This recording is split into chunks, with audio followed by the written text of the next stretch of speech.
Tuan-puan tengok tak harga emas sekarang ni berapa? Harga dah mencecah RM582 untuk 1 gram. Tuan-puan bayangkan, 3 tahun lepas masa 2022, harga emas ketika tu baru sekitar 200 lebih. Kalau tuan-puan decide untuk beli 250 gram gold bar, yang mana harga dia ketika tu baru RM65,000. Tapi hari ni tuan-puan, gold bar 250 gram tu telah pun menjadi RM142,751 untuk harga hari ni. Kenaikan dia melebihi 100% iaitu 133.84% ataupun RM87,000. Kenaikan harga emas untuk 3 tahun sahaja. Jangan buang masa monitor harga emas dan takut nak alihkan duit tuan-puan ni ke dalam bentuk emas. Sebenarnya kita beli emas ni bukannya kita habis duit, tapi kita tengah selamatkan duit-duit kita daripada tuan-puan simpan dalam bentuk duit ataupun dalam akaun bank yang hanya memberikan profit 1% 2%. Baiklah tuan-puan tukarkan ke dalam bentuk gold bar yang besar macam ni sebab memberikan pulangan lebih tinggi berbanding tuan-puan terus simpan dalam bentuk duit.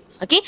Untuk tuan-puan dapatkan 250 gram ni sangat mudah. Tuan-puan hanya perlu mendaftar menjadi ahli public gold. Kemudian tuan-puan terus membuat pembelian secara online dengan bantuan saya sebagai dealer. Kemudian tuan-puan boleh set appointment untuk collect emas tuan-puan tersebut dan boleh simpan dalam simpanan tuan-puan. Apabila tuan-puan perlukan duit satu hari nanti, tuan-puan boleh terus jual ataupun boleh terus pajak. Jadi bagi tuan-puan yang nak alihkan duit simpanan tuan-puan yang banyak ke dalam bentuk emas-emas fizikal, tuan-puan boleh hubungi saya ataupun boleh rujuk pin video saya. Saya tunjukkan langkah mudah untuk bermula ataupun isi beg biru. InsyaAllah saya akan bantu tuan-puan dan guide satu persatu. Untuk lebih banyak ilmu emas dan kewangan, tuan-puan boleh follow saya rapat-rapat.